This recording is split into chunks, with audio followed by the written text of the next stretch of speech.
ओम सभी को नमस्ते। मंत्रोच्चारण। ओम सहनाववतु सहनौ भुनक्तु सह वीर्यं करवावहै तेजस्विनावधीतमस्तु मा विद्विषावहै। ओम शांति शांति शांति।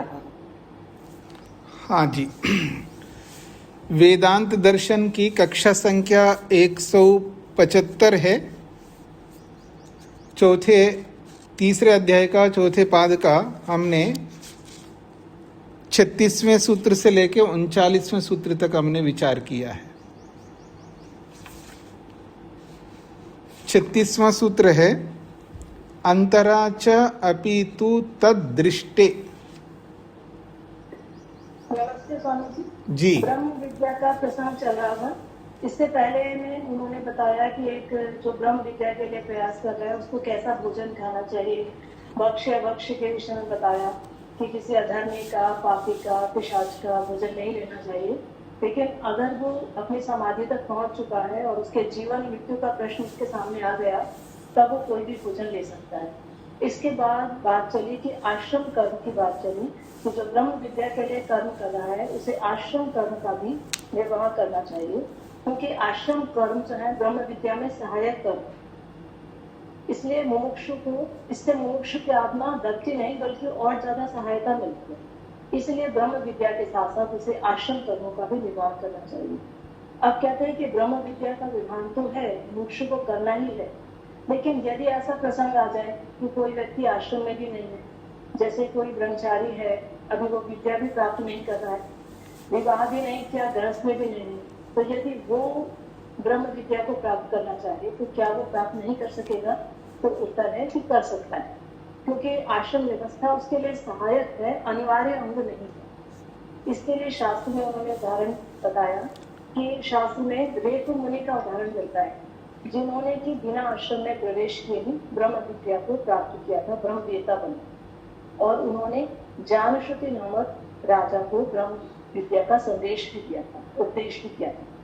तो उसका प्रसंग छांदोग्य में आता है कि जानश्रुति नामक राजा जो था, जो बड़ा पुत्र पौधों से संपन्न था, वो एक बार 600 दुधारू गायें, स्वर्ण मुद्राएं और खच्चर से चलाए जाने वाले रथ को लेकर रेचक मुनि के पास आया था और उसने उनसे प्रार्थना की कि हे रेचक मुनि, आप, हे भगवान, आप मुझे भी उस देवता का उपदेश करें जिसकी उपासना आप करते थे। तो मुनि ने उन्हें उपदेश दिया था ब्रह्म विद्या का और उसने भी प्राप्त की। तो इस प्रकार है कि उन्होंने कर्तव्य पूरे करे, गृहस्थी पर संन्यास नहीं लिया, लेकिन ब्रह्म विद्या को प्राप्त किया, ब्रह्मवेत्ता बने। ऐसा ही एक प्रसंग वाचक गामी का भी आता है, जो ब्रह्मचारिणी थी, विद्या ग्रहण की लेकिन संन्यास नहीं लिया, उसके बाद भी वो ब्रह्म विद्या में निष्णात हुई। एक बार वो सोमयाग में पहुंची थी, तो वहां पर राजा ने घोषणा की हुई थी कि 1000 गायें उसको दी जाएगी उस ब्राह्मण को जो कि ब्रह्मवेत्ता है। तो जब किसी और कोई और वो गाय नहीं ले जा रहा था, तो उन्होंने ऋषि याज्ञवल्क्य ने अपने ब्रह्मचारियों से कहा कि आप ये गायों को लेकर आश्रम ले चले। तब बाकी लोगों ने विरोध किया। उस समय गार्गी ने कहा कि रुको, मैं इनसे 2 प्रश्न पूछूंगी, अगर ये उसके उत्तर दे देते हैं तो ये ब्रह्मवेत्ता होंगे। तब गार्गी ने उनसे प्रश्न पूछे थे और गार्गी ने उनसे पूछा था कि जो हमें ये दिखाई देता है, जो पृथ्वी द्युलोक से ऊपर है, पृथ्वी से नीचे है, द्युलोक और पृथ्वी के बीच में जो कुछ भी है, भूतकाल है, वर्तमान है या भविष्य है, वो सब किससे ओतप्रोत है? तो उन्होंने ऋषि याज्ञवल्क्य ने उसका उत्तर दिया था। एक और भी प्रश्न उन्होंने पूछा जिसका उत्तर मिला। तब उन्होंने घोषणा की कि ये ब्रह्मवेत्ता है, ये गायें ले जा सकते हैं, इन्हें मत रोको, और जो भी इन्हें रोकेगा उसका सिर कटेगा, अर्थात उसका अपमान होगा। तो इस प्रकार स्पष्ट है कि ब्रह्म विद्या संबंधी जो प्रश्न गार्गी ने पूछे उनका उत्तर दिया, तो गार्गी ब्रह्मवेत्ता थी और बिना आश्रम में प्रवेश किए ही तो मुनि ने भी और गार्गी ने भी ब्रह्म विद्या में निष्णात हुई, पारंगत हुई। तो इस प्रकार स्पष्ट है कि ब्रह्म विद्या के साथ को प्राप्त करने के लिए आश्रम कर्म अनिवार्य नहीं है, उसके सहायक। हाँ जी। शोभा जी, ये जो 2 बातें आपने कही है रेको मुनि जी के लिए और गार्गी के लिए, कि बिना आश्रम में प्रवेश किए, ये वाक्य नहीं होना चाहिए। ये वाक्य होना चाहिए आश्रम व्यवस्था का पालन न करते हुए, क्योंकि गृह आश्रम में प्रवेश किए बिना तो कोई रह नहीं सकता। आश्रम में तो प्रवेश करना ही होगा, क्योंकि विद्या पढ़ना है तो ब्रह्मचारी बनना ही होगा, उसको ब्रह्मचर्य आश्रम को धारण करना ही होगा।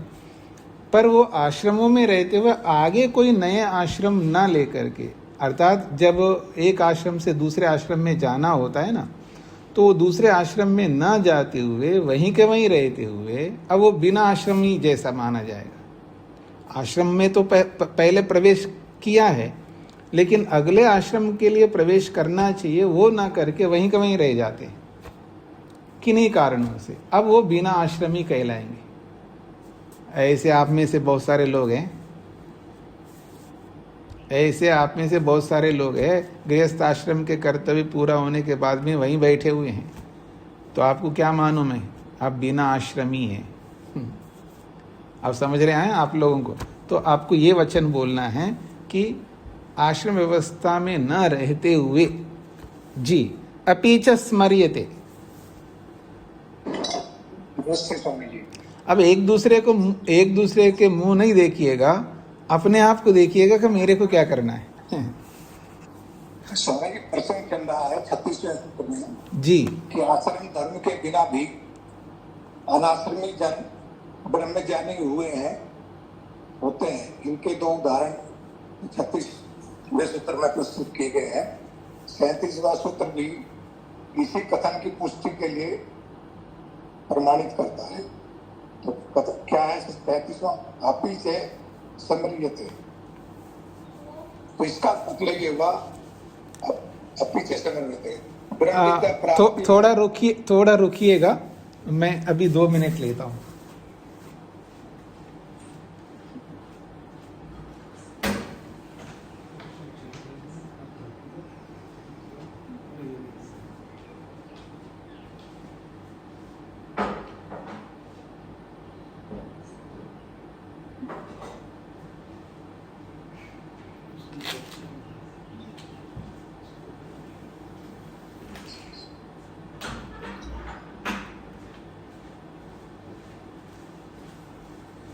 हाँ जी, थोड़ा व्यवधान हुआ है। हाँ बोलिएगा। जी, तो 37वां सूत्र है अपी से समर्यते का तात्पर्य है कि ब्रह्म विद्या प्राप्ति में आश्रम धर्म की अनिवार्यता नहीं है।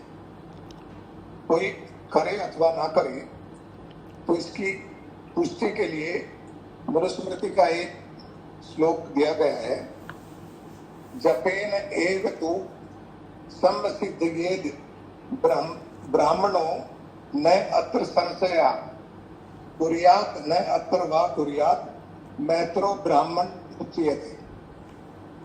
इसके अंदर कहा गया है कि ब्राह्मण जो जप के द्वारा ही सिद्धि प्राप्त कर लेता है, जैसे ब्रह्म ज्ञान, उसको ब्रह्म विद्या प्राप्त हो जाती है, उसको अन्य कार्य करे या ना करे इसकी आवश्यकता नहीं रहती। यहाँ ब्राह्मण को अन्य आश्रम धर्म करने की अपेक्षा नहीं है। ब्राह्मण केवल जब से ही ब्रह्मज्ञानी हो सकता है। तो यहाँ भी इसी बात की पुष्टि की गई है कि आश्रम धर्म के बिना की अनिवार्यता का बिना ब्रह्म विद्या प्राप्त की जा सकती। मनुस्मृति का जो श्लोक दिया गया हुआ, ये एक्चुअली अभी डॉक्टर सुरेंद्र कुमार जी की विशुद्ध मनुस्मृति में इसको उन्होंने प्रसिद्ध माना है, उसको बाहर रखा है। हाँ जी, ऐसा कुछ नहीं है, वो उनका अपना व्यक्तिगत होगा, क्योंकि ये सब अपने अपने, क्योंकि प्रक्षिप्त कौन सा है और उचित कौन सा है इसका निर्धारण हम लोग नहीं करते हैं, ना कर सकते हैं। बस जिनका जैसा विवेक होता है उसके हिसाब से वो प्रक्षिप्त या ठीक ऐसा मानते हैं। क्योंकि जिसको प्रक्षिप्त अगर कोई कहता हो, अगर मान लीजिए मैं उसी को सिद्धांत परक अर्थ कर सकता हूँ, और जिसको मैं सिद्धांत परक अर्थ करता हूँ दूसरा विद्वान उसको अधर्म परक अर्थ भी कर सकता है, अर्थात असिद्धांत परक अर्थ भी कर सकता है। ये सब व्यक्तिगत अपने होते हैं। हाँ, कोई ऋषि अगर बोले तब तो हमें आंख मीच करके मानना होगा। बाकी विद्वान अपने अपने ढंग से किसी को प्रक्षिप्त कहते हैं, किसी को उचित मानते हैं, किसी को उनके अपने तर्क होते हैं। मैं ये नहीं कह रहा हूँ गलत कहते हैं, सबके अपने अपने तर्क होते हैं, वो तर्क से सिद्ध करते हैं और यहाँ तर्क प्रमाण नहीं होता है, इसलिए वो सिद्ध भी हो सकता है और असिद्ध भी हो सकता है, इसलिए उसको प्रमाण नहीं मान सकते किसी का भी। तो ऐसे योग दर्शन में भी बहुत सारे सूत्रों को लोग प्रक्षिप्त भी मानते हैं, सूत्रों को भी प्रक्षिप्त मानते हैं, भाष्य को भी प्रक्षिप्त मानते हैं, विशेषकर सिद्धियों के प्रसंग में। और कुछ लोग उनको प्रक्षिप्त ना मान करके उसको सिद्धांत के अनुरूप उसका अर्थ निकालते हैं। तो इस दृष्टिकोण से हम उसमें ना जा करके, श्लोक कोई गलत नहीं है, प्रसंग के अनुसार है, इसका अर्थ जब आपने किया है उसको अन्य कर्म करे या ना करे ये ना करके याग आदि कर्म करे या ना करे, यज्ञ याग आदि करे या ना करे, ऐसा अर्थ लेंगे तो ज़्यादा उपयुक्त रहेगा। बाकी सब ठीक बताया आपने।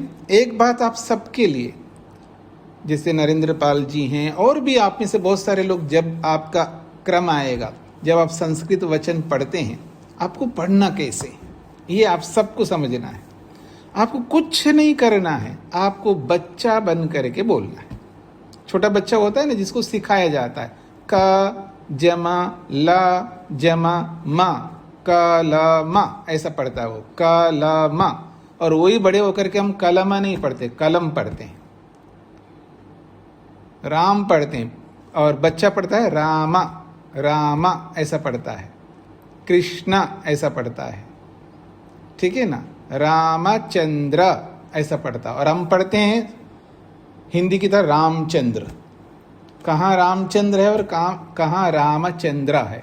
तो आपको एक एक अक्षर पढ़ते जाना, जैसे जप्येनैव, जप्येनैव तु संसिद्धेत ब्राह्मणो नात्र संशय, एक एक अक्षर पढ़ते जाइए।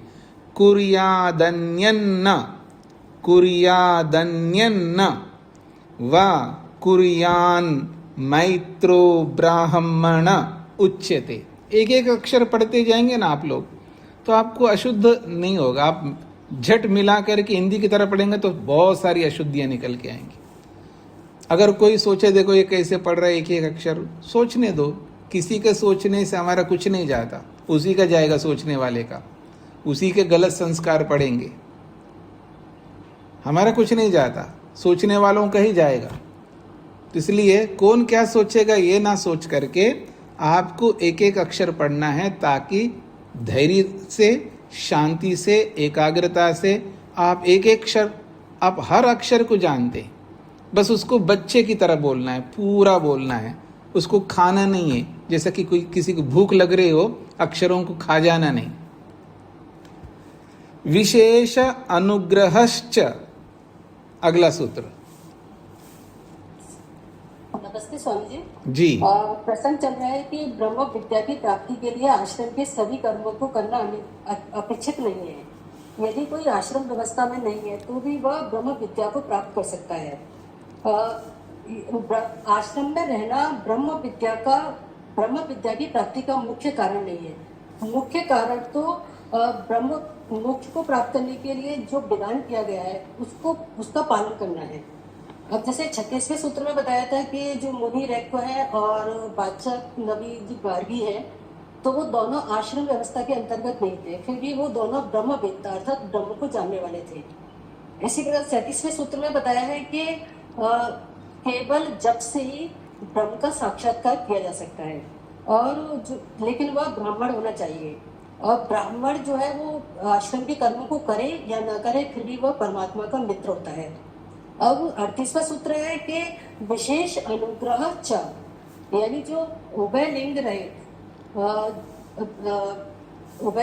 विहितत्व और सहकारित्व, इन दोनों लिंगों से रहित अर्थात आश्रम कर्मों से रहित होने पर भी विशेष अनुग्रह होता है। विशेष अनुग्रह से तात्पर्य है कि विशेष कर्मों का अनुष्ठान, यह ब्रह्म विद्या की प्राप्ति के लिए विशेष कर्मों का अनुष्ठान किया जाता है, और ये जो विशेष कर्म है वो ही ब्रह्म विद्या की प्राप्ति के लिए कारण बनते हैं।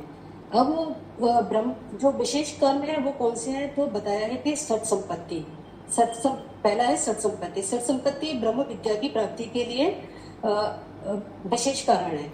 अब सठ संपत्ति है शम, दम, उपरति, तितिक्षा, श्रद्धा और समाधान।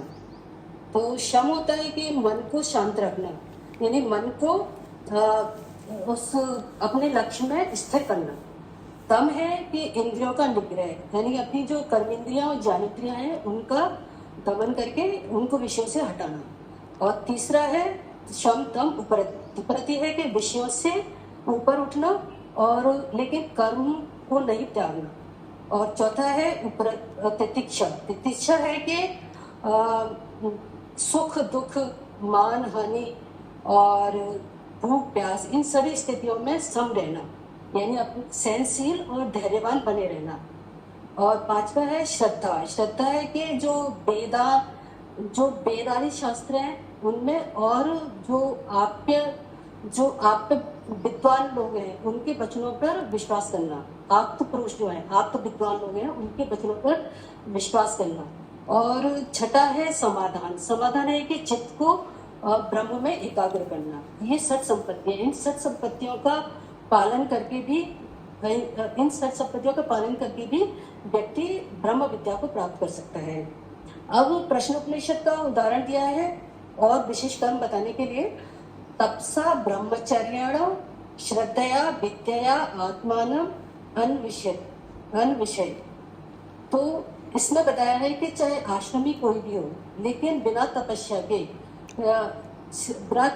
के ईश्वर को प्राप्त, योग को सिद्ध नहीं कर सकता। बिना तपस्या के योग की सिद्धि नहीं हो सकती। योग को सिद्ध करने के लिए तपस्या आवश्यक है। इसी प्रकार से ब्रह्मचर्य से ही ईश्वर की प्राप्ति होती है और श्रद्धा भी ईश्वर प्राप्ति के लिए आवश्यक है। और विद्या तो ईश्वर प्राप्ति के लिए बहुत ही आवश्यक है। इस तरह से इससे आत्मा की खोज की जाती है। अब इस मंत्र में प्रत्येक आश्रम का एक एक विशेष कर्म बताया है। वो विशेष कर्म है तप, ब्रह्मचर्य, श्रद्धा और विद्या। और ये क्रमशः वानप्रस्थाश्रम, ब्रह्मचर्याश्रम, गृहस्थाश्रम और संन्यास आश्रम के विशेष कर्म बताए हैं। इन कर्मों को करके ब्रह्म की प्राप्ति होती है। इसलिए विहित और सहकारी कर्म है, उन कर्मों के अतिरिक्त अन्य साधनों को जोड़ा गया है, ग्रहण किया गया है। अतः इससे सिद्ध होता है कि आश्रम कर्मों की अपेक्षा किए बिना ब्रह्म विद्या की प्राप्ति में कोई अंतर नहीं आता है। और इसका सूत्रार्थ है कि यज्ञ, याग आदि कर्मों को किए बिना ही ब्रह्म प्राप्ति में विशेष कर्म कारण बनते हैं, ऐसा समझना चाहिए, क्योंकि इन विशेष कारणों के बिना ब्रह्म की प्राप्ति नहीं होती है। जी, डॉक्टर अनिता जी ने अच्छा प्रस्तुत किया है। गार्गी जी का जो नाम बताया ना आपने, उसको बोलना है वाचक्नवी।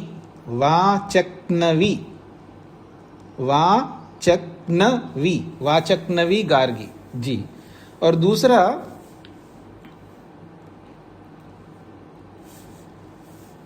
अन्विष्य, उसका अंतिम जो शब्द है तपसा ब्रह्मचर्येण श्रद्धया विद्यया आत्मानम अनुविष्य।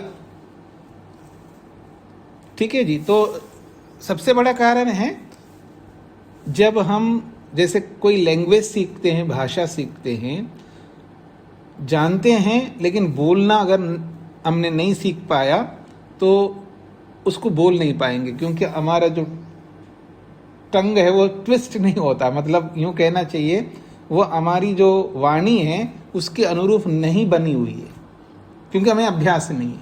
तो उसको बोल बोल करके उसके अनुरूप बनाना पड़ता है।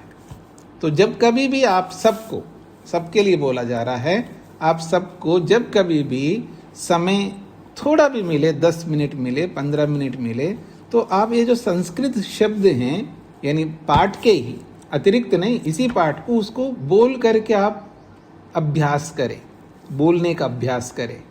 तो जब कभी भी आप संस्कृत पढ़ने का अवसर मिले, उसको ऊंचे स्वर से बोलने का अभ्यास करेंगे, तो कालांतर में वो एकदम आपकी वाणी उसके अनुरूप हो जाएगी, वो आप बोल पाएंगे।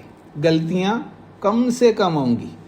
मैं ये नहीं कह रहा हूँ गलतियां नहीं होंगी, गलतियां तो सभी से होती हैं, मुझसे भी होती है, सबसे होती हैं, पर गलतियां हमारी कम से कम होंगी। तो आप लोग संस्कृत का अभ्यास अवश्य करें। 39वां सूत्र है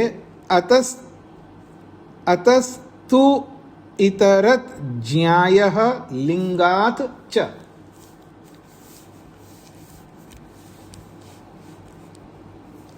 कौन बताने वाले? यहाँ से प्रारंभ होगा।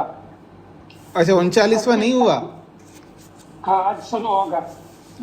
अच्छा, मैंने 39 गलत लिखा है, इसका मतलब ठीक है। तो 39वां सूत्र है अतः तु इतरत ज्ञायः लिंगात् च। अतः तु इतरत ज्ञायः लिंगात् च अतो अस्मात् आश्रम कर्मतः तु खलु इतरत शमदमादिकं ज्ञायः श्रेष्ठम लिंगात् ब्रह्मदर्शन लिंगात् च एतद् गम्यते। ये जो 38वां सूत्र है ना, उसी को पुष्ट कर रहा है ये सूत्र। जो 38वें सूत्र में जो विशेष बात कही ना, विशेष अनुग्रह जो है, वो विशेष अनुग्रह क्या है जो अभी डॉक्टर अनीता जी ने बोला है, वो विशेष अनुग्रह इस सूत्र में स्पष्ट किया जा रहा है। अतः अर्थात अस्मात् आश्रम कर्मता, ये जो आश्रम कर्म है, अस्मात् इस आश्रम कर्मता, इस आश्रम कर्म से अर्थात ब्रह्मचर्य, गृहस्थ, वानप्रस्थ, संन्यास आश्रम कर्म से, खलु इतरत, इन आश्रम के कर्तव्यों से, इतरत भिन्न, क्या है वो? शम दमादिकम, जो शम दम उपरति तितिक्षा, अभी जो सुना आपने, ये जो षट्क संपत्ति कहते हैं उसको, षट्क संपत्ति, षट्क संपत्ति का हलंत है, पूरा नहीं है। तो क्योंकि ये जो षट्क संपत्ति है, शम दम आदि जो 6 बहुत महत्वपूर्ण बातें कही, ये आश्रम कर्तव्यों में नहीं है, अर्थात कोई भी पालन कर सकता है इसको, जो पालन करेगा वो आगे बढ़ेगा। मतलब शम दम आदि केवल किसी आश्रम विशेष के लिए विधान नहीं किया, वो सबके लिए यूनिवर्सल है, कोई भी उनका प्रयोग कर सकता है। शम दम आदि तो कहते हैं शम दम आदिकम, इसलिए आश्रम कर्मों से जो इतरत भिन्न अलग जो शम दम आदि षट्क संपत्ति है, वो संपत्ति ज्ञायः, वो बहुत बड़ा है, आश्रम कर्मों से भी बड़ा है, अर्थात श्रेष्ठम, वो बहुत श्रेष्ठ है। और इसी षट्क संपत्ति के कारण से लिंगात, अर्थात ये ही लिंग बनता है, ये लिंग बनने के कारण से, किसका लिंग बनेगा? ब्रह्म दर्शन लिंगात, ये ब्रह्म का दर्शन करने का चिन्ह लिंग बना है। मतलब ये षट्क संपत्ति का पालन कोई करता है, वो ब्रह्म का दर्शन करने का कारक है, लिंग है, हेतु है, कारण बनता है। एतद् गम्यते, ये सिद्ध बात होती है, मतलब यही सिद्ध होता है कि उस आश्रम कर्म से भिन्न जो षट्क संपत्ति आदि जो है, वो ब्रह्म का दर्शन का कारक बनते हैं, ऐसा गम्यते, एतद् गम्यते, ये बात जानी जाती है। वो क्या है? शांतो दांता उपरतस्तितिक्षु समाहितो भूत्वा आत्मनि एव आत्मानं पश्यति, ये बृहदारण्यक उपनिषद का है। शांतः, कितना महत्वपूर्ण ये उपाय हैं। वैसे हम परेशान होते रहते हैं पर शांत नहीं रह सकते। बहुत सुना है, लोग भी बहुत बोलते रहते हैं, और आप भी दूसरों को बोला होगा शांत रहो, शांत रहो। पत्नी पति को समझाती रहती है और पति पत्नी को समझाता रहता है, बच्चे माँ बाप को समझाते रहते हैं और माँ बाप बच्चों को समझाते रहते हैं, रहना किसी को नहीं है शांत। अजीब बात हो गई ना। तो कहते हैं शांत, शांत होना है। दांतः, दमन करो, इंद्रियों को रोको। उपरतः, विषय भोगों से उपरक्त हो जाओ, विषय भोगों में लिप्त नहीं होना है। तितिक्षु, बस सहन करते जाओ, कितना करूं, कब तक करूं, ऐसे तो नहीं चलेगा, ये सारी बातें दिमाग से हटानी है। बस ततिक्षु या तितिक्षु, बस सहन करते जाइए, समाहिता, एकाग्र होते जाइए। तो इस प्रकार के ये जो कर्तव्य है, ये स्पेशल है, विशेष है। इन सब से युक्त होकर के, भूतवा, इन सब साधनों से युक्त होकर के आत्मनि एव आत्मानं पश्यति, अपनी आत्मा में ही उस परमात्मा को वो पश्यति, देख लेता है साधक। सूत्रार्थ, श्रुति और स्मृति प्रमाण रूप लिंग से, श्रुति और स्मृति प्रमाण रूप लिंग से, श्रुति और स्मृति प्रमाण रूप लिंग से, श्रुति और स्मृति प्रमाण रूप लिंग से जाना जाता है कि, जाना जाता है कि, जाना जाता है कि आश्रम कर्मों की अपेक्षा,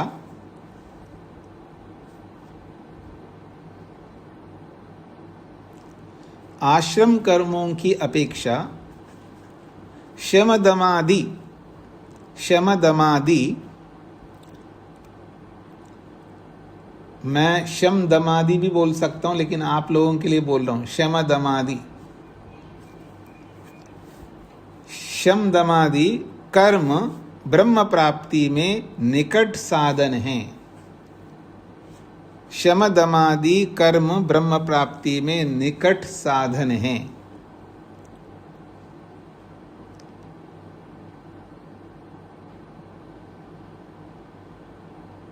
शमदमादि कर्म ब्रह्म प्राप्ति में निकट साधन हैं, इसलिए उन्हें श्रेष्ठ साधन कहा गया है। इसलिए उन्हें श्रेष्ठ साधन कहा गया है। शम दम आदि कर्म ब्रह्म प्राप्ति में निकट साधन हैं, इसलिए उन्हें श्रेष्ठ साधन कहा गया है। तो दोनों प्रकार से मैंने बोला, शमदमादि और शमदमादि, तो आपको अंतर समझ में आना चाहिए। अब आगे बढ़ता हूं जी। एक नया प्रसंग प्रारंभ हो रहा है। प्रसंग ये है, अब किसी के कहने के कारण कहिए, किसी की प्रेरणा से कहिएगा, किसी के आग्रह से कहे नहीं आपको तो ये करना ही होगा, बस आप कर डालो इसको, ऐसा कर लो, ऐसे किसी के आग्रह से या स्वयं जोश में आकर के, कई बार आदमी जोश में आता है, होश खो देता है, ऐसे अनेक कारण हो सकते हैं, और उन्होंने आश्रम बदल दिया,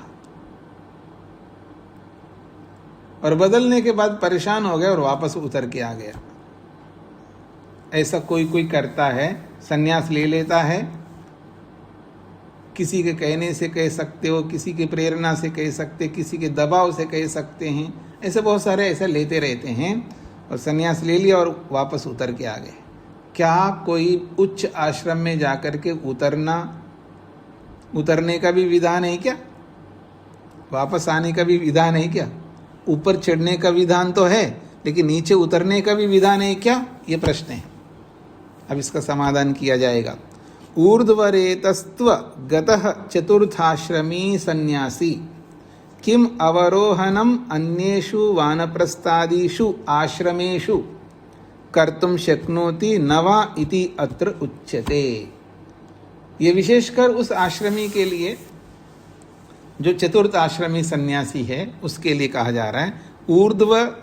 ऊर्ध्वरेतस्त्व गतः चतुर्थ आश्रमी, जो ऊर्ध्वरेतस को प्राप्त हुआ, जो चतुर्थ आश्रमी है, सन्यासी है, वो सन्यासी किम क्या अवरोहनम, वापस अवरोहन का मतलब नीचे उतर सकता है क्या? अवरोहन कर सकता है, अर्थात उस अवरोहनम को खोला है अन्येषु वानप्रस्थादिषु आश्रमेषु, बाकी जो आश्रम है, वानप्रस्थ, गृहस्थ, ब्रह्मचर्य, इन आश्रमों में वापस कर्तुम शक्नोति, उसमें वापस आना कर सकता है, न वा या नहीं कर सकता है, इति अत्र उच्यते। इसका समाधान किया जा रहा है।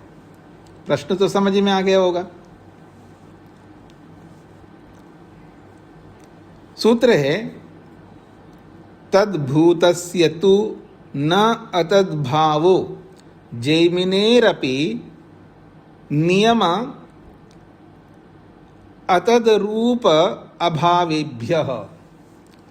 तद्भूतस्य तु न अतद्भावः जैमिनेः अपि नियम अतद्रूप अभावेभ्यः। ये सूत्र के शब्द हैं।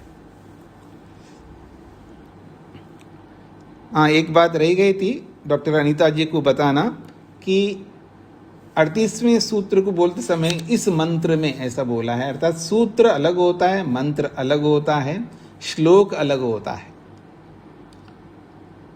ठीक है जी, मंत्र अलग होता है, जो वेद मंत्र है उनको भी मंत्र कहते हैं, और उपनिषदों में कोई कोई मंत्र भी बोल देते हैं उनको। बाकी श्लोक होते हैं। मंत्र, श्लोक और सूत्र 3 भेद हैं। और मोटा रूप है, जो मंत्र होते हैं वो ईश्वर प्रदत्त होते हैं। श्लोक जो होते हैं कोई भी बना सकता है, अर्थात ईश्वर नहीं बनाता है श्लोक, हम बनाते हैं मंत्रों के आधार पर। कोई भी बना सकता है, जिसको छंद शास्त्र का बोध हो वो बनाता है। जब मैं छंद शास्त्र पढ़ रहा था या पढ़ा था, पढ़ते समय भी मैंने श्लोक बनाए, पढ़ाते समय भी बनाए। विद्यार्थियों को सिखाना पड़ता है कैसे श्लोक बनाना होता है। तो कोई भी बना सकता है, जिसको व्याकरण आता हो, छंद शास्त्र का बोध हो, वो श्लोक बना सकता है। ऋषि भी बनाते हैं और विद्वान भी बना सकते हैं। उसके लिए ऐसा नियम नहीं है, किसी के लिए नहीं है नियम कि श्लोक ये ही बना सकता है। जिसको भाषा आती है, जिसको छंद आता है, वो बना सकता है। तो श्लोक अलग होते हैं और सूत्र ये होते हैं जो हम पढ़ रहे हैं, इनको सूत्र कहते हैं। तो कभी आपके सामने रखूंगा, मंत्र को मंत्र क्यों कहते हैं, सूत्र को सूत्र क्यों कहते हैं, श्लोक को श्लोक क्यों कहते हैं। तो आइए, तद्भूतस्य तु न अतद्भावः जैमिनेः अपि नियम अतद्रूप अभावेभ्यः। तद्भूतस्य तु न अतद्भावः ऊर्ध्वरेतस्त्वगतस्य चतुर्थाश्रमिनः तु। जो ऊर्ध्वरेतस्त्व अर्थात ऊर्ध्वरेता को प्राप्त हुआ, अर्थात जिसने ऊर्ध्वगमन की ओर बढ़ा है, ऊर्ध्वरेतस्त्व कहते हैं जो ऊर्ध्वगमन करने वाला, ऊपर चढ़ने वाला, श्रेष्ठता की ओर बढ़ने वाला, ईश्वर की ओर बढ़ने वाला, समाधि की ओर बढ़ने वाला, विवेक वैराग्य की ओर बढ़ने वाला, उसको ऊर्ध्वरेतस कहते हैं। तो ऊर्ध्वरेतस्व गतस्य, जो ऊर्ध्वरेता को प्राप्त हुआ, चतुर्थ आश्रमीनः, चतुर्थ आश्रमी को, तो न कदाचित अतद्भावः, उसको कभी भी अतद्भाव नहीं होना चाहिए। तद्भाव का मतलब है जिस भाव को वो प्राप्त हुआ, तद्भाव का मतलब है जिस स्थिति को प्राप्त हुआ उस स्थिति से वापस लौटने को, उस स्थिति से हट जाने को अतद्भाव कहते हैं। तद्भाव अतद्भाव, तद्भाव का मतलब है संन्यास भाव को प्राप्त हुआ है, और अतद्भाव संन्यास भाव से लौटना नहीं कर सकता। संन्यास भाव से वानप्रस्थ भाव में नहीं आ सकता, वानप्रस्थ भाव से गृहस्थ भाव में नहीं आ सकता, गृहस्थ भाव से ब्रह्मचर्य भाव में नहीं आ सकता। ये याद रखना। अर्थात ब्रह्मचर्य आश्रम से गृहस्थ में जाना अनिवार्य नहीं है। जाने की इच्छा हो तो जा सकता है, और गया तो गया, वापस लौट नहीं सकता। ये याद रखना। और वानप्रस्थ से, जैसे ब्रह्मचर्य से गृहस्थ में जाना अनिवार्य नहीं है, और ब्रह्मचारी बनना सबके लिए अनिवार्य है। ब्रह्मचारी बनना तो सबके लिए अनिवार्य है।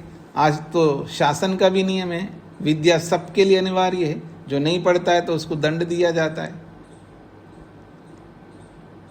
ब्रह्मचारी बनना सबके लिए अनिवार्य है, फिर ब्रह्मचर्य आश्रम से गृहस्थ में जाना अनिवार्य नहीं है, योग्यता के ऊपर निर्भर करता है। और गृहस्थ बन गया है फिर उसके बाद वानप्रस्थ में जाना अनिवार्य है। सुन लीजिएगा, गृहस्थ आश्रम से वानप्रस्थ में जाना अनिवार्य है, यहाँ कोई विकल्प नहीं है। और वानप्रस्थ से संन्यास में जाना अनिवार्य नहीं है, योग्यता के आने पर जाएगा। तो 2 आश्रम अनिवार्य है और 2 आश्रम विकल्प है। और आपने क्या कर दिया, अनिवार्य को विकल्प कर दिया, विकल्प को अनिवार्य कर दिया आपने। उल्टा चलते हैं ना हम लोग जी। तो कहते हैं न कदाचित अतद्भाव, वो अतद्भाव को नहीं प्राप्त हो सकता, अर्थात जो तद्भाव को प्राप्त हो गया, अर्थात संन्यास आश्रम को प्राप्त होना या किसी उच्च स्थिति को प्राप्त होना, उसको तद्भाव कहेंगे। और उससे उल्टा वापस आ जाना, लौट के आ जाना, उसमें न रहना, उसको कहते अतद्भाव। तो न कदाचित अतद्भाव, गए सो गए, वापस अतद्भाव में नहीं आ सकते। हम लोग सुना करते थे, हमारे जो गुरुजन लोग सुनाए, जैसे हमारे गुरुजी ने सुनाया, हमारे गुरुजी को भी उनके गुरुजी ने सुनाया होगा। एक सन्यासी हुआ करते थे एक जमाने में, स्वामी स्वतंत्रतानंद, नाम सुना होगा आप में से। स्वामी स्वतंत्रतानंद बहुत बड़े लंबे थे और कभी गृहस्थी रहे होंगे, तो कहीं नाटक करते ना, तो नाटकों में उन्होंने भाग लिया होगा और नाटक किया है। नाटक में बहुत सारे पात्र होते हैं, उनको एक पात्र मिल गया था सन्यासी का। वो सन्यासी का पात्र उनको मिला था, तो लाल कपड़े पहन के, पगड़ी वगड़ी पहनकर सन्यास का नाटक किया रात को। और सुबह उठ कर के, अब आज का ज़माना तो है ही नहीं है, पहले का ज़माना था, हमारे सामने भी ऐसा था। सुबह हम 4 बजे उठते ही हम आपको कमंडल लेकर के दिखाई देंगे। कमंडल लिया और जा रहे हैं गंगा के किनारे, दूर दूर जहाँ आदमी ना मिले, निवृत्त होने के लिए। तो वो भी सुबह उठ कर के उन्हीं कपड़ों में, सन्यासी वाले कपड़ों में, अपना लोटा हाथ में लिया, अब जा रहे थे। लोग मिले रास्ते में, कोई खेत में रहने वाले या आने जाने वाले, अरे भाई अब तो उतारो इन कपड़ों को, अब तो नाटक हो गया। तो क्या कहा उन्होंने कहा अब बस पहन लिया सो पहन लिया, अब उतारने का नहीं। पहन लिया सो पहन लिया, अब उतारने का नहीं। क्या आदमी होते थे कमाल के। अब एक बार गए आश्रम में, वापस उतरने का नहीं, वापस लौटने का नहीं, आगे बढ़ने का काम करो, पीछे हटने का क्या काम करना है। तो इसलिए कहा न अतद्भाव, अतद्भाव में नहीं आ सकते। अर्थात उसी अतद्भाव को खोला है तद्वर्जनम, न तद्वर्जनम, उसको छोड़ नहीं सकते। न तद्वर्जनम, उसको छोड़ना नहीं है आपको। अर्थात उसको और खोला है ततो अवरोहनम, न ततो अवरोहनम भवेत। ये जो ना है ना, सबके साथ जुड़ेगा। पहली पंक्ति में लास्ट में ना है ना, न कदाचित अतद्भावः, कदाचित कभी भी अतद्भाव को नहीं कर सकते, अर्थात उस भाव से दूसरे भाव में नहीं आ सकते। उसी खोला है तद्वर्जनम, न तद्वर्जनम, उस जिसमें आप गए उसको वर्जन नहीं कर सकते, उसको छोड़ नहीं सकते। उसी खोला है न ततो अवरोहनम भवेत, उससे वापस अवरोहन नहीं कर सकते, वापस उतर नहीं सकते आप।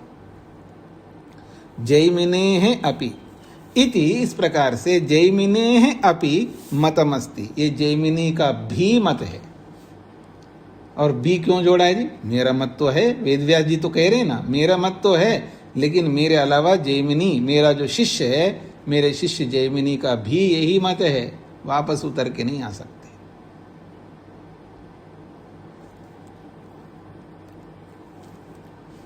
हाँ जी, ये भी बोला जा रहा है, तो वेदव्यास जी ने तो बताया नहीं अभी तक मेरा ये मत है, बताने की जरूरत नहीं है। मैं कहूँ कि प्रमोद जी भी यही मानते हैं, अब मैं क्या मानता हूँ ये बताने की जरूरत नहीं है। प्रमोद जी भी यही मानते, इसका मतलब है मैं भी मानता हूं, तभी तो मैं भी बोलूंगा उनके लिए। ये इसका तात्पर्य है।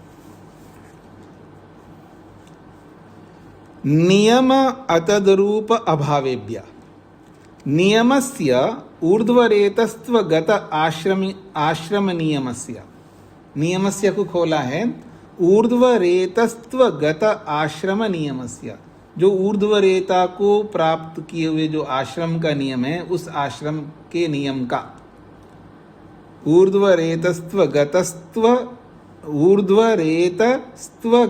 आश्रम नियमस्य, ऊर्ध्वरेता को प्राप्त हुए आश्रम नियम का। अतद्रूप ऐसे नियम को अतद्रूप नहीं करना, अर्थात तद्रूप से वापस नहीं आ सकते, इसलिए उसको अतद्रूप ही रहना है। अर्थात उसी को बोला त्यागा, उसको त्याग नहीं सकते। उसी को त्यागा को भी खोला है तत्संबंधी अभाव प्रदर्शक वचनेभ्य सिद्ध्यति। तत्संबंधी अभाव, उससे संबंधित, अर्थात सन्यासी को प्राप्त होना से संबंधित को तत्संबंधी अभाव, उससे संबंधित नियम का अभाव है। अर्थात सन्यास बन गया, अब वापस उतर सकता है, दूसरे आश्रम में आ सकता है, ऐसे संबंधी कोई प्रमाण ना होने से। तो तत्संबंधी अभाव प्रदर्शक वचनेभ्य, उससे संबंधित प्रदर्शक वचनेभ्य, उससे संबंधित प्रदर्शित करने वाले वचन के न होने से सिद्ध्यति, सिद्ध होता है। अर्थात उससे संबंधित ऐसा कोई वचन नहीं है।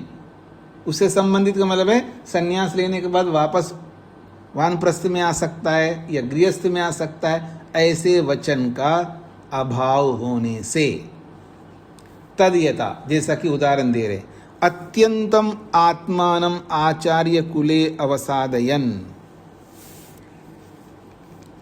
अत्यंतम नितांत रूप से, अत्यंतम का मतलब है पूर्ण रूप से, नितांत रूप से, आत्मानम अपने आप को।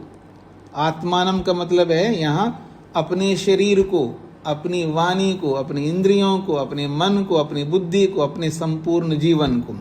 आचार्य कुले, आचार्य के कुल में अर्थात गुरुकुल में।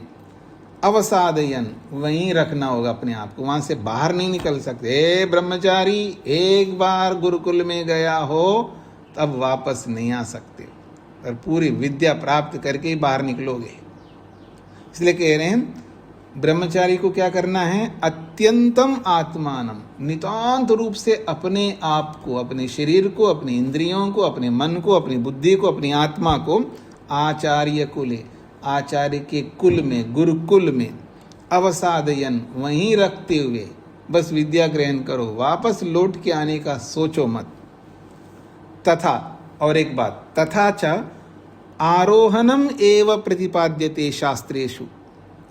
तथा च एक और बात कह रहे हैं, आरोहणम एव प्रतिपाद्यते शास्त्रेषु। शास्त्रेषु, शास्त्रों में आरोहण करना ही प्रतिपाद्यते, वर्णन किया है। आरोहण का मतलब ऊपर चढ़ने के बारे में ही वर्णन किया है। न कुत्रचित अपि अवरोहणम, कहीं पर भी उतरने के बारे में नहीं विधान किया है, बस चढ़ने के बारे में विधान किया है। आरोहण मतलब चढ़ना, ऊंचे ऊंचे आश्रमों में जाना, उत्कृष्ट उत्कृष्ट बढ़ते जाना।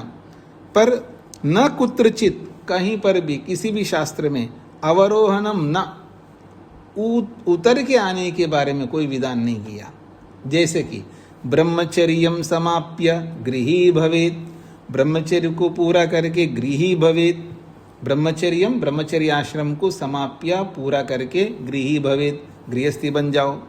गृही भूत्वा, गृहस्थी बन करके वनी भवेत, वानप्रस्थी बन जाओ। वनी भूत्वा, वानप्रस्थी बन करके प्रव्रजेत, सन्यासी बन जाओ। बस आगे बढ़ने की बात कही है, यही विधान है, उतरने का विधान नहीं है। ये इसका तात्पर्य है। सूत्रार्थ,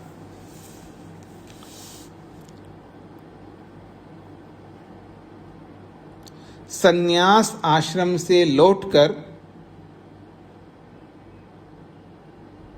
सन्यास आश्रम से लौटकर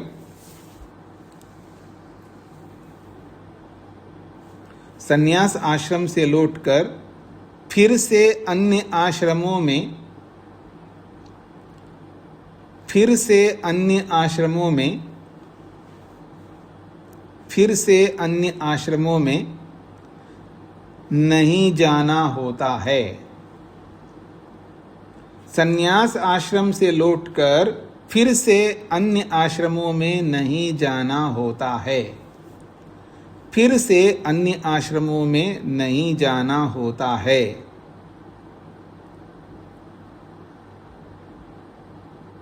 यह बादरायण और जैमिनी भी मानते हैं। यह बात ना जोड़ो। यह बादरायण और जैमिनी भी मानते हैं। और भी ये दोनों के साथ जोड़ दीजिए, बादरायण और जैमिनी भी, अर्थात बाकी ऋषि सब मानते हैं, सारे शास्त्र मानते हैं, हम लोग भी मानते हैं, इसका तात्पर्य होगा। तो बादरायण और जैमिनी भी मानते हैं। क्योंकि शास्त्र का ऐसा ही नियम है। क्योंकि शास्त्र का ऐसा ही नियम है। क्योंकि शास्त्र का ऐसा ही नियम है। और जिस प्रकार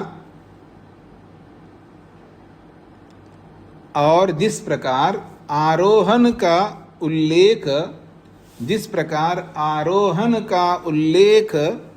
शास्त्रों में वर्णित है, जिस प्रकार आरोहण का उल्लेख शास्त्रों में वर्णित है, जिस प्रकार आरोहण का उल्लेख शास्त्रों में वर्णित है, उसी प्रकार अवरोहण का उल्लेख नहीं है। उसी प्रकार अवरोहण का उल्लेख नहीं है।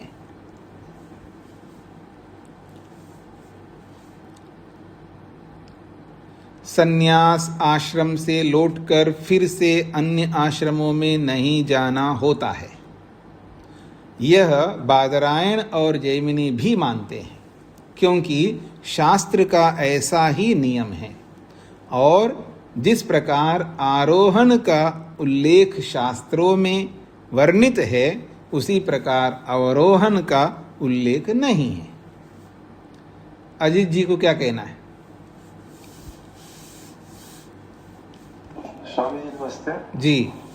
मेरा यही प्रश्न था कि जो आपने ये जो बद्रायण जी हैं, बद्रायण ऋषि है, इनका शिष्य जैमिनी जी है। हाँ जी। तो इसमें जो पुष्टि करने का कारण ऐसा संभव है? ये बाद भी लिखते हैं कि उनकी पुष्टि करते हैं? नहीं, मतलब ये है कि अगर मान लीजिए मेरा शिष्य भी बहुत बड़ा बन गया, जैसे मैं बड़ा हूँ, मैं फेमस हूँ, तो मेरा शिष्य भी बहुत फेमस हो गया, उसका भी पहुँच है, तो मैं अपनी बात को रख करके मैं ये भी बताऊंगा ना कि मेरा शिष्य भी यही मानता है, क्योंकि वो भी पहुंचा हुआ है जैसे मैं पहुंचा हुआ हूं। तो किसी अपने साथी भी हो सकता है और ऋषि भी हो सकता है और स्वयं उसका शिष्य भी हो सकता है। इसमें अच्छी बात है ना। बस यही कंफर्म करना था। मैं क्या बद्रायण ऋषि थे तो उनको अपने गुरु का वो देते तो थोड़ा सा उसमें मजबूती दिखती। अपने शिष्य को दे करके और शिष्य की महिमा बढ़ा रहे हैं, इसलिए अपने से ज्यादा तरजीह दे रहे हैं कि भाई वो भी ऐसा मानते हैं। तो आपने जब पढ़ाया है, आपके पास हमने ग्रहण किया है, तो आपकी बात तो हमें मानना ही है, हमने नया उसमें क्या नहीं समझे ना, अब तो समझे ही नहीं अपनी बात। जो बात कही जा रही है वो समझे नहीं रही। जब बात कही जाती है तो जो आप अपने मन में जो बात लेकर के बैठे हो ना, उसे बाहर निकल करके सुनते ही नहीं ना। आप ही नहीं, अक्सर लोग ऐसे ही करते हैं। जो उनके मन में जो बात बैठी रहती है ना, उससे बाहर निकल के सुनने का प्रयास ही नहीं करते। निष्पक्ष होकर के सुनने का प्रयास नहीं करते। आपने सुना ही नहीं। जब मैंने इतनी अच्छी बात कही, आपने सुना ही नहीं है, वास्तव में नहीं सुना है। शृण्वन्नपि न शृणोति, सुनता हुआ भी व्यक्ति नहीं सुनता है।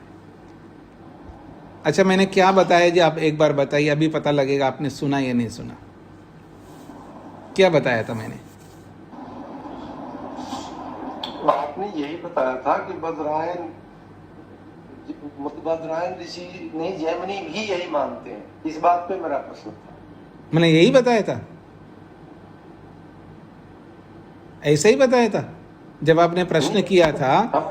कहने में अंतर हो सकते हैं, लेकिन मैंने यही उसको रिपीट कर रहा हूँ, वो बहुत नहीं बता रहा हूँ कि आपने ऐसा अच्छा, नहीं कहा। थोड़ा सा और स्पष्ट कर दीजिएगा, जिस तरह का मैंने स्पष्ट करके बोला था अपने शब्दों में स्पष्ट करके बताइएगा। अभी पता लग जाएगा, दूध का दूध पानी का पानी। जी जी जी बिल्कुल। हाँ बताइए, क्या बताया था मैंने? नहीं बताएंगे, अब सुनिएगा। आप सुनिएगा, प्रमोद जी बताइएगा मैंने क्या बताया था, अब सुनिएगा ध्यान से। नमस्ते स्वामी जी। जी, आपने बताया था कि जिस बात को दूसरे से हम पुष्टि कर रहे हैं उसमें भी, मतलब मैं भी मानता हूँ, तो वो जिनका हम बता रहे हैं कि ये भी मानते हैं, मतलब मैं पहले से ही मान रहा हूँ उस बात को। हाँ उसके आगे बताइएगा। स्वामी जी ये जो उन्होंने बताया, नहीं, मैंने क्या बताया था उनके प्रश्न पर। अच्छा इनके प्रश्न पर आपने क्या बताया? हाँ वो बताइए।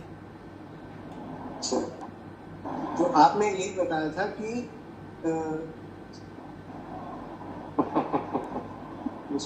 अच्छा ठीक है, कोई बात नहीं। हाँ, शकुंतला जी ने हाथ खड़ा किया, इसका मतलब वो बता सकती हैं। तेज नारायण जी बताइए।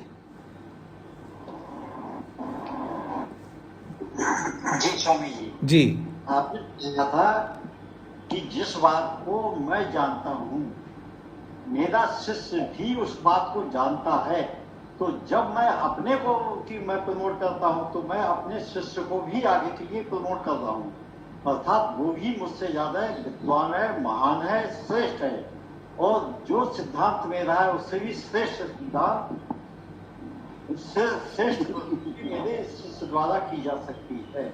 आपने थोड़ा सा नमक मिर्च अतिरिक्त लगा दिया। मैंने ये नहीं बोला है कि मेरे से भी ज्यादा बुद्धिमान है, मेरे से भी ज्यादा श्रेष्ठ है, ये तो नहीं बोला है। मैंने ये बोला है, अब दोबारा सुनाता हूँ, अजीत जी सुन लीजिएगा, गड़बड़ मत करना आप लोग। मैंने ये कहा था आपके प्रश्न पर, मैं उसका प्रमाण दे रहा हूँ जो मेरा शिष्य है, लेकिन वो केवल शिष्य का मतलब आपकी तरह शिष्य नहीं है। जैसे मैं फेमस हो गया हूँ, मेरी प्रतिष्ठा है दुनिया में, मैं बहुत बड़ा आदमी बन गया हूँ, मेरे को सब लोग जानते हैं, मेरे को लोग प्रमाण मानते हैं, और जो मेरा शिष्य है वो भी शिष्य मात्र नहीं है, वो भी शिष्यत्व को ग्रहण करके सारी पढ़ाई करके वो भी मेरी तरह महान बन गया, वो भी श्रेष्ठ बन गया है, उसका भी पहुंच है। समझ रहे हो ना? उसका भी पहुंच है, वो भी प्रसिद्ध हो चुका है, उसको भी दुनिया प्रमाण मानती है। तब मैं अपने शिष्य का उदाहरण दे रहा हूं। देखो, मैं जिस बात को मानता हूं ऐसा ही मेरा शिष्य मानता है, क्योंकि वो साधारण थोड़ा है आपकी तरह। अब समझ में आया आपको या नहीं? अजीत जी समझ में तो आ रहा है, लेकिन अभी इसमें पूरा उसमें नहीं है कि एक गुरु जी को अपने शिष्य के बारे में इतने कहने की क्या आवश्यकता है। इस नहीं, फिर आपने सुना नहीं, अभी दोबारा बोलने पर भी नहीं सुना। यही मैं, क्योंकि आपके खुन्नस बैठा हुआ ना मन के अंदर, जो आपने दिमाग में जो रखा है, जो बात दिमाग में रखा, उसे बाहर निकल के सुन ही नहीं रहे हो आप। यही व्यक्ति दोष करता है, बार बार यही दोष करता है। क्यों नहीं कह सकता मेरा शिष्य छोटा आदमी थोड़ा, वो बहुत बड़ा आदमी बन गया, वो प्रामाणिक हो गया है, वो भी ऋषि बन गया है, तो क्यों नहीं दे सकता? वो भी ऋषि है, भले वो मेरे शिष्य है, शिष्य के साथ साथ वो भी ऋषि बन गया, बड़ा बन गया, वो भी प्रामाणिक हो गया है, तो क्यों नहीं दूंगा मैं शिष्य का? और ऐसा शिष्य का देने से मेरा गुरुपन कम नहीं होता, बल्कि और बढ़ता है। मेरी जिज्ञासा ये है, आपकी बात मैं मान रहा हूँ, लेकिन मुझे थोड़ी सी जहाँ परेशानी हो रही, जो कहते हैं जिस बात से आप वहीं पर रुके हुए हैं जी, तो रुकने का कारण ये है कि शिष्य के बाद ये ग्रंथ को लिख रहे हैं, तभी तो बदरायन जी ऐसा कर रहे हैं ना। शिष्य के बाद शिष्य उनका प्रसिद्धि पा चुका है, उसके बाद ये बात कह रहे हैं। हाँ, तो उसमें क्या दिक्कत क्या है? उसमें कोई दिक्कत है क्या? मैं जिनको पढ़ा चुका हूं और बाद में मैं पुस्तक लिखूंगा तो मेरे शिष्य भी साथ में जुड़े हुए हैं, वो भी महान बन गए हैं, और फिर मैं बाद में लिखा। तो बाकी तो समझ में आ रहा है, मेरा मन वहीं पर रुका हुआ है कि ये तो बात नहीं, अब बदल दिया अपनी बात को, बदल दिया आपने। वो ये बात भी थी आपके मन में, इसके अतिरिक्त वो बात भी थी जिसके कारण से आपको समझ में नहीं आ रहा था। दो बातें थी आपकी। मैं इस बात को लेकर के बोला ही नहीं है ना, मैं इस बात को जो अभी बोल रहे हो आप कि वो बाद में लिखा है या पहले लिखा है, ये प्रश्न आपका था उस प्रश्न के साथ में, पर इसका उत्तर ही मैंने नहीं दिया, इसका उत्तर बिल्कुल नहीं दिया, अब दिया था उसका उत्तर। उस समय तो आपका मुख्य बात वो थी कि अपने शिष्य को बताने की क्या जरूरत है, अपने से छोटे व्यक्ति को, क्योंकि आप नहीं समझ रहे थे जो बात मैंने रखा।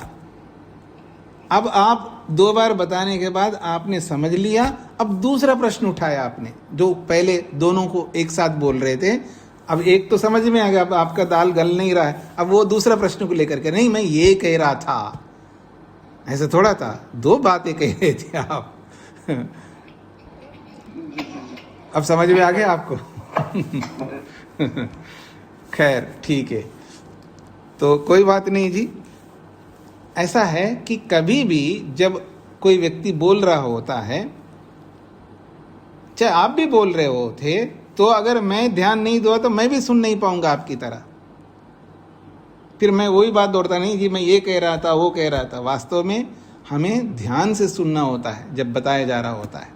अपने मन के अंदर जो सिद्धांत हमने लेके रखा है, अथवा जो बात हमने ये सोच के रखा है ये ऐसा होता है, उसको थोड़ी देर के लिए बंद करके ओपन माइंडेड बन करके ओपनली उसको थोड़ा एक्सेप्ट करना होता है, अर्थात उसको सुनना होता है, तो आपको एक ही बार में समझ में आता।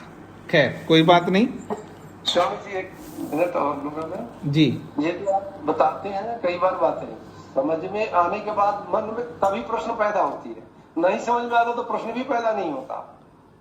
अब आप इसको बात बढ़ा रहे हो, ठीक है, समझने के बाद ही प्रश्न हो सकते हैं, मैं उसका निषेध थोड़ा कर रहा हूं, पर वास्तव में आप सुन नहीं रहे थे। वास्तव में जो बात मैं कह रहा था उस पर आपका ध्यान नहीं गया, उसको सुना ही नहीं आपने, क्योंकि आपके मन में जो चल रहा होगा ना, वो चल रहा होता है तो उसको सुनता नहीं व्यक्ति। इसलिए मैं उसको रोकना चाहता हूं। जो आपने जो बात मानी होगी, जिसको आपने रखा होगा, अब रखने के बाद उस बात को मन से हटाना होता है। प्रश्न कर लिया, उसके बाद मन से हटा करके उत्तरकर्ता ने जो उत्तर दिया या उत्तर दे रहा है उसको ओपन माइंडेड होकर के बिल्कुल खुले मन से उसको सुनना होता है, तो आपको आसानी से समझ में आता। अब इतना रामायण सुनाने की जरूरत नहीं पड़ती फिर। खैर, तो समय हो गए जी आपका, तो आज इतना ही रखते हैं। हाँ जी, क्या प्रश्न है ऋचा जी को? ओम स्वामी जी नमस्ते जी। स्वामी जी, आपका यही तो मतलब था कि जैमिनी भी मतलब जो महान बन गए हैं वो भी प्रमाण मानते हैं इस बात को, इस तरह से बोलना था ना आपको? जी जी जी जी स्वामी जी, धन्यवाद, नमस्ते। ओम शांति शांति शांति।